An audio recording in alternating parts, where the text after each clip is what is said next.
ನಮಸ್ಕಾರ, ಇದು freedom podcast. ಇವತ್ತು ಈ ಪಾಡ್ಕಾಸ್ಟ್ ಕಾರ್ಯಕ್ರಮದಲ್ಲಿ ನಮ್ಮ ಜೊತೆ ಅತಿಥಿ ಯಾರಿದ್ದಾರೆ ಅಂತ ಕೇಳಿದ್ರೆ ಖ್ಯಾತ ವಕೀಲರು ದೊರೈರಾಜ್ ಅವರು. ಬರೀ ವಕೀಲರು ಅಂತ ಹೇಳಿದ್ರೆ ತಪ್ಪಾಗುತ್ತೆ, ಕಾರಣ ಅವರಲ್ಲಿ ಒಂದು ಸ್ವಲ್ಪ ಸಾಮಾಜಿಕ ಕಳಕಳಿ ಇದೆ. ಹಾಗಾಗಿ ಅವ್ರನ್ನ ನಾನು ವ್ಯಾಖ್ಯಾನಿಸೋದು ಒಬ್ಬ ಸಾಮಾಜಿಕ ಹೋರಾಟಗಾರ ಅಂತ ಹೇಳಿ. ಸೊ ಖ್ಯಾತ ವಕೀಲರು ನಮ್ಮ ಜೊತೆ ಇದ್ದಾರೆ. ಇವತ್ತು ಈ ಎಪಿಸೋಡ್ನಲ್ಲಿ ನಾವು ಹೆಣಹೂತ ಧರ್ಮಸ್ಥಳ ಪ್ರಕರಣದ ಬಗ್ಗೆ ಮಾತನಾಡಲಿದ್ದೇವೆ. ಹಾಗಾಗಿ ಈಗ ನಾನು ಗೆಸ್ಟ್ ಜೊತೆ ಮಾತನಾಡೋಕ್ಕೂ ಮುಂಚೆ ಒಂದು ಸ್ವಲ್ಪ ಪೀಠಿಕೆ ಕೊಟ್ಬಿಡ್ತೀನಿ ಸರ್. ಧರ್ಮಸ್ಥಳ ಪ್ರಕರಣ ಈವರೆಗೂ ಏನಾಗಿದೆ ಅಂತ ಕೇಳಿದ್ರೆ, ಆರೋಗ್ಯ ಇದ್ದು ಸುಜಾತ ಭಟ್ ಎನ್ನುವಂತಹ ವಯೋವೃದ್ಧೆ ಬ್ರಾಹ್ಮಣ ಹೆಣ್ಣು ಮಗಳು ಮಾನಸಿಕ ಅಸ್ವಸ್ಥೆಯಂತೆ ಓಡಾಡ್ತಾ ಇದ್ದಾರೆ. AI ವಿಡಿಯೋ ಮಾಡಿಬಿಟ್ಟಿದ್ದಂತಹ ಸಮೀರ್ ಅನ್ಯಧರ್ಮೀಯ ಎನ್ನುವಂಥ ಆರೋಪ ಹೊತ್ಕೊಂಡಿದ್ದಾನೆ. ಸತ್ಯ ಹೇಳ್ತೀನಿ, ಸಾಕ್ಷಿ ಹೇಳ್ತೀನಿ ಅಂತ ಬಂದಿದ್ದಂತಹ ಚಿನ್ನಯ್ಯ ಪೊಲೀಸ್ ಕಸ್ಟಡಿಯಲ್ಲಿದ್ದಾನೆ. ಸೌಜನ್ಯ ಪರ ಸೊಲ್ಲೆತ್ತಿದವರೆಲ್ಲರೂ ಕೂಡ ಬಂಧನದ ಭೀತಿಯಲ್ಲಿ ಅವರವರ ಮನೆಯಲ್ಲಿದ್ದಾರೆ. ಸೌಜನ್ಯ ಅಥವಾ ಹೆಣಹೂತ ಪ್ರಕರಣ ಏನಾಗಿದೆ ಅನ್ನೋ ಪ್ರಶ್ನೆಗೆ ಇದು ಉತ್ತರ. ಈ ಬಗ್ಗೆ ಸಾಕಷ್ಟು ವಿಚಾರಗಳನ್ನು ಮಾತನಾಡಿಸ್ತಾ ಹೋಗ್ತೀನಿ. ಮೊದಲಿಗೆ ಈ ಕಾರ್ಯಕ್ರಮಕ್ಕೆ ದೊರೈರಾಜ್ ಅವರನ್ನು ಸ್ವಾಗತ ಮಾಡ್ತೀನಿ. ಸರ್, ತಮಗೆ ಆತ್ಮೀಯವಾದಂಥ ಸ್ವಾಗತ. ಸರ್, ಈಗ ಧರ್ಮಸ್ಥಳ ಪ್ರಕರಣ ಏನಾಗ್ತಾ ಇದೆ ಅನ್ನೋದನ್ನೇ ಕೇಳಬೇಕಾಗುತ್ತೆ. ಕಾರಣ ಈ ಪ್ರಕರಣವನ್ನು ಒಂದು ತಾರ್ಕಿಕ ಹಂತಕ್ಕೆ ತರಬೇಕಾದಂತಹ ಜನಪ್ರತಿನಿಧಿಗಳು ಸದನದಲ್ಲಿ ಕೂತ್ಕೊಂಡು ಈ ಬಗ್ಗೆ ಏನು ಆರೋಪ ಪ್ರತ್ಯಾರೋಪಗಳನ್ನು ಹಾಕ್ಕೊಂಡು ರಾಜಕೀಯ ಮಾಡ್ತಾ ಇದ್ದಾರೆ. ಇದ್ರ ಬಗ್ಗೆ ಫಸ್ಟ್ ರಿಯಾಕ್ಷನ್ ತಮ್ಮ. ಮಾಧ್ಯಮ ಸ್ನೇಹಿತರು ಅನೇಕ ಪ್ರಶ್ನೆಗಳನ್ನು ನಮ್ಮ ಮುಂದೆ ಇಟ್ಟಿದ್ದಾರೆ. ಅದಕ್ಕೆ ಒಂದೊಂದಾಗಿ ನಾವು ವಿವರವಾದ ವ್ಯಾಖ್ಯಾನ ಮಾಡಬೇಕಾಗುತ್ತೆ. ಮೊದಲಿಗೆ ಧರ್ಮದಲ್ಲಿ ರಾಜಕೀಯವನ್ನು ಬೆರೆಸುವ ಬದಲು ರಾಜಕೀಯದಲ್ಲಿ ಧರ್ಮ ಪಾಲಿಸುವುದು ಅತ್ಯಂತ ಮುಖ್ಯ. ಅಂದರೆ ಧರ್ಮದಲ್ಲಿ ರಾಜಕೀಯ ಮಾಡೋದು ಒಳ್ಳೆಯದೋ ಅಥವಾ ರಾಜಕೀಯದಲ್ಲಿ ಧರ್ಮ ಮಾಡೋದು ಒಳ್ಳೆಯದೋ ಅನ್ನೋದೊಂದು ಜಿಜ್ಞಾಸೆ, ಅದೊಂದು ವಿವಾದಾಸ್ಪದ ವಿಚಾರ. ಸ್ಪಷ್ಟವಾಗಿ ಹೇಳಬೇಕಾದ್ರೆ ಧರ್ಮಸ್ಥಳದಲ್ಲಿ ಧರ್ಮದ ವಿಚಾರದಲ್ಲಿ ರಾಜಕೀಯ ಮಾಡಬಾರ್ದು. ರಾಜಕಾರಣಿಗಳು ರಾಜಕೀಯದಲ್ಲೇ ಧರ್ಮವನ್ನು ಪಾಲಿಸಬೇಕು.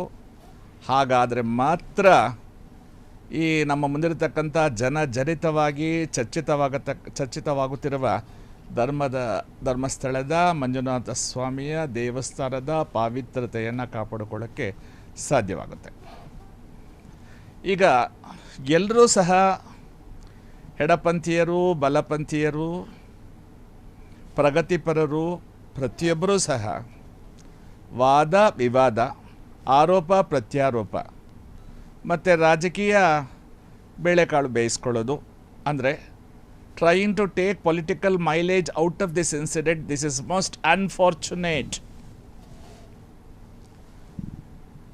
ನಾವು ಇರ್ತೀವಿ, ಹೋಗ್ತೀವಿ, ಅಧಿಕಾರ ಪಡಿತೀವಿ, ಅಧಿಕಾರ ಕಳ್ಕೊತೀವಿ.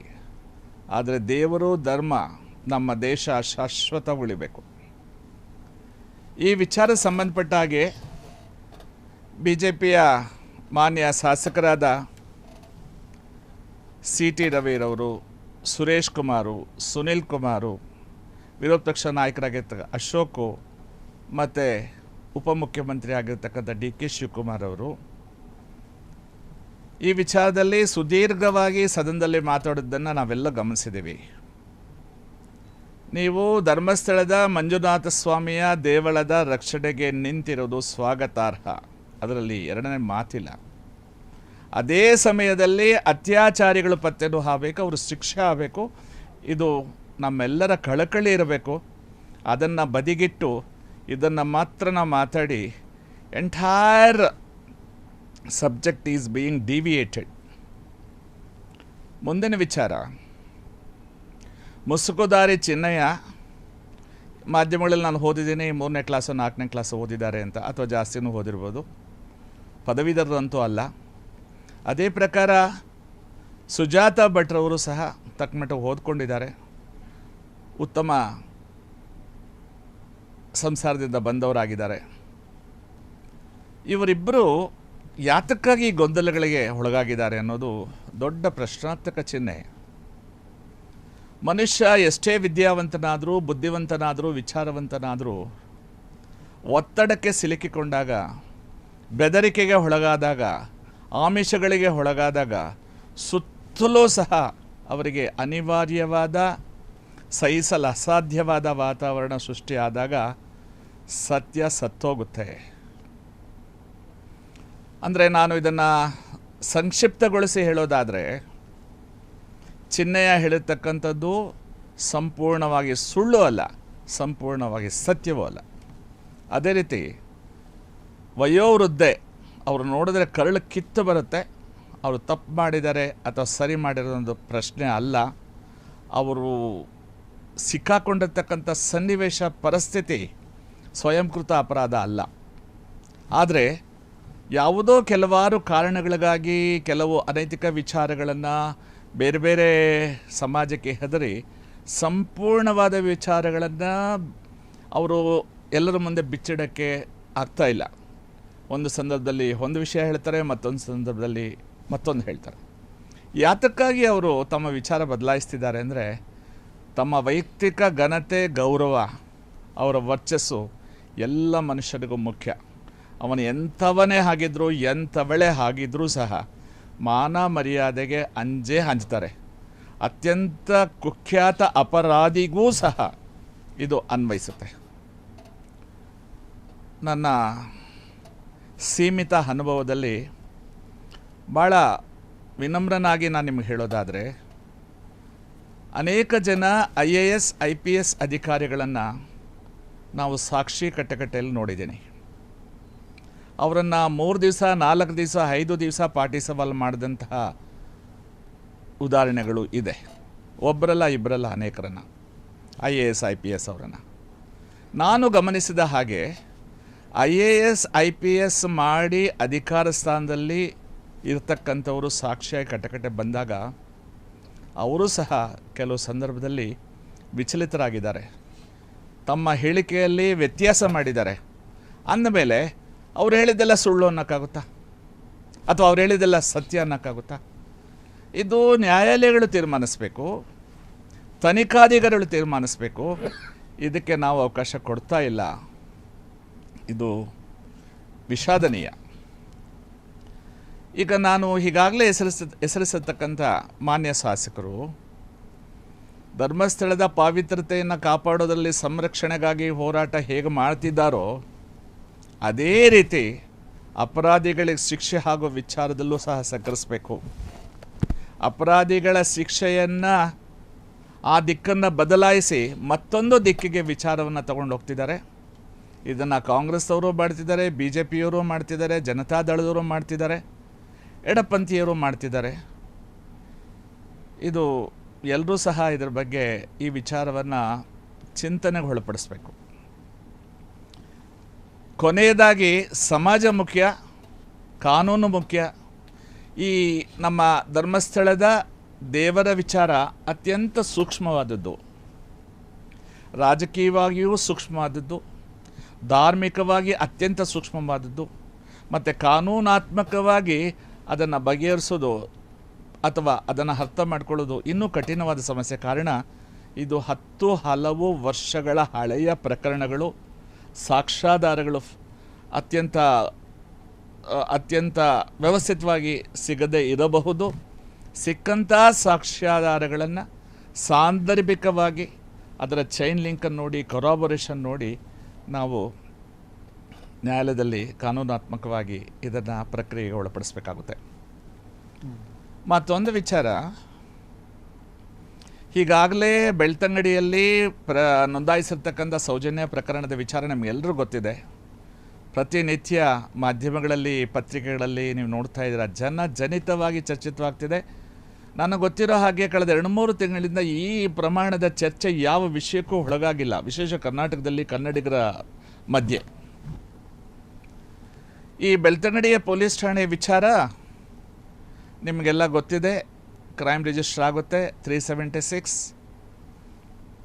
302 ಮತ್ತು 201 IPC ಭಾರತೀಯ ದಂಡ ಪ್ರಕ್ರಿಯಾ ಸಂಹಿತೆ ಕಲಂ 376, 302 ಮತ್ತು 201ರಲ್ಲಿ ತನಿಖೆ ಆಗುತ್ತೆ. ಬೆಳ್ತಂಗಡಿ ಪೊಲೀಸ್ ಸ್ಟೇಷನಿಂದ CIDಗೆ ಹೋಗುತ್ತೆ, CIDಯಿಂದ CBI ಬರುತ್ತೆ. CBIಯಲ್ಲಿ ಕೆಲವು ಟೀಕೆ ಟಿಪ್ಪಣಿಗಳು ಆಗಿದೆ, ತನಿಖೆಯಲ್ಲಿ ಕೆಲವು ವಿಚಾರಗಳು ಹೊರಗಡೆ ಬಂದಿದೆ, ತನಿಖೆಯನ್ನು ತಿರುಚಿರ್ತಕ್ಕಂಥ ವಿಚಾರಗಳು ವ್ಯಕ್ತವಾಗಿದೆ. ಅಲ್ಲಿ ಮಂಗಳೂರಿನ ಸೆಷನ್ಸ್ ನ್ಯಾಯಾಧೀಶರು ಅಪರಾಧಿಯನ್ನು ಖುಲಾಸೆ ಮಾಡಿದ್ದಾರೆ. ಆ ಸಂದರ್ಭದಲ್ಲಿ ಅವರಷ್ಟು ಅಬ್ಸರ್ವೇಷನ್ಸ್ ಮಾಡಿದ್ದಾರೆ. ಅದರ ವಿರುದ್ಧ ಸೌಜನ್ಯ ತಂದೆ ಬಹುಶಃ ಚಂದ್ರಪ್ಪ ಗೌಡ ಅಂತ ಕಾಣುತ್ತೆ, ಅವರು ಹೈಕೋರ್ಟ್ಗೆ ಪ್ರಕರಣ ತೊಗೊಂಡೋಗ್ತಾರೆ. ಹೈಕೋರ್ಟಲ್ಲಿ ಸಂತೋಷ್ ರಾವ್ಗೆ ಆಗಿರ್ತಕ್ಕಂಥ ಖುಲಾಸೆಯನ್ನು ಎತ್ತಿಡಿತಾರೆ ಮತ್ತು ಇದನ್ನು ರೀಇನ್ವೆಸ್ಟಿಗೇಷನ್ ಮಾಡೋಕ್ಕಾಗೋದಿಲ್ಲ ಅನ್ನತಕ್ಕಂಥ ಅಭಿಪ್ರಾಯವನ್ನು ಸಹ ಮಾನ್ಯ ಉಚ್ಚ ನ್ಯಾಯಾಲಯ ವ್ಯಕ್ತಪಡಿಸುತ್ತೆ. ನಾವೆಲ್ಲರೂ ಯೋಚನೆ ಮಾಡಬೇಕು. ಈಗಾಗಲೇ ಇದ್ರ ಬಗ್ಗೆ ಅನೇಕ ಬಾರಿ ಮಾಧ್ಯಮಗಳಲ್ಲಿ ಚರ್ಚೆ ಆಗಿದೆ. ಭಾರತೀಯ ದಂಡ ಪ್ರಕ್ರಿಯಾ ಸಂಹಿತೆನಲ್ಲಿ ಈ ಪ್ರಿನ್ಸಿಪಲ್ಸ್ ಆಫ್ ಡಬಲ್ ಜಿಯೋಪಾರ್ಡಿ ಇದೆ, ರೂಲ್ ಆಫ್ ಡಬಲ್ ಜಿಯೋಪಾರ್ಡಿ ಅಂತಲೂ ಕಾನೂನಿನ ಪರಿಭಾಷೆಯಲ್ಲಿ ಕರೀತಾರೆ. ಅದರ ಪ್ರಕಾರವಾಗಿ ಈ ಪ್ರಕರಣ ಫ್ರೆಶ್ ಇನ್ವೆಸ್ಟಿಗೇಷನ್ ಆಗೋಕ್ಕೆ ಸಾಧ್ಯ ಇಲ್ಲ, ರೀಇನ್ವೆಸ್ಟಿಗೇಷನ್ ಆಗೋಕ್ಕೆ ಸಾಧ್ಯ ಇಲ್ಲ, ಫರ್ದರ್ ಇನ್ವೆಸ್ಟಿಗೇಷನ್ನು ಆಗೋಕ್ಕೆ ಸಾಧ್ಯ ಇಲ್ಲ. ಹೈಕೋರ್ಟಿನಲ್ಲಿ ಪ್ರಕರಣ ನಿರ್ಣಯ ಆದ ಕೂಡಲೇ ಇದನ್ನು ಸುಪ್ರೀಂ ಕೋರ್ಟಿಗೆ ಸ್ಪೆಷಲಿ ಪೆಟಿಷನ್ ಮೂಲಕ ತಗೊಂಡು ಹೋಗಬೇಕಾಗಿತ್ತು. ಅದು ತಗೊಂಡು ಹೋಗಿಲ್ಲ. ಅದು ಕ್ಯೂರೇಟಿವ್ ಪೆಟಿಷನ್, ರಿವ್ಯೂ ಪೆಟಿಷನ್ ಇತ್ಯಾದಿಗಳು ಅನೇಕ ಉತ್ತರಗಳು, ಪರಿಹಾರಗಳು, ರೆಮಿಡೀಸ್ ಇದ್ದಾಗಲೂ ಸ್ಪೆಷಲಿ ಪೆಟಿಷನ್ ಸೂಕ್ತವಾದ ಕಾರಣ ಅದನ್ನು ಸರ್ಕಾರ ಮಾಡಬೇಕಾಗಿತ್ತು. ಕರ್ನಾಟಕ ಸರ್ಕಾರದ ಅಡ್ವೊಕೇಟ್ ಜನರಲ್ ಜೊತೆಗೆ ಕರ್ನಾಟಕ ಸರ್ಕಾರದ ಸ್ಟೇಟ್ ಪಬ್ಲಿಕ್ ಪ್ರಾಸಿಕ್ಯೂಟರ್ ಮತ್ತು ಡೈರೆಕ್ಟರ್ ಆಫ್ ಪ್ರಾಸಿಕ್ಯೂಷನ್ ಜೊತೆಗೆ ಈ ವಿಚಾರವನ್ನು ಸಂಬಂಧಿಸಿದ ಕಾನೂನು ಇಲಾಖೆ ಪರಾಮರ್ಶೆಗೊಳಪಡಿಸಬೇಕಾಗಿತ್ತು. ಈಗಲೂ ಕಾಲ ಮಿಂಚಿಲ್ಲ.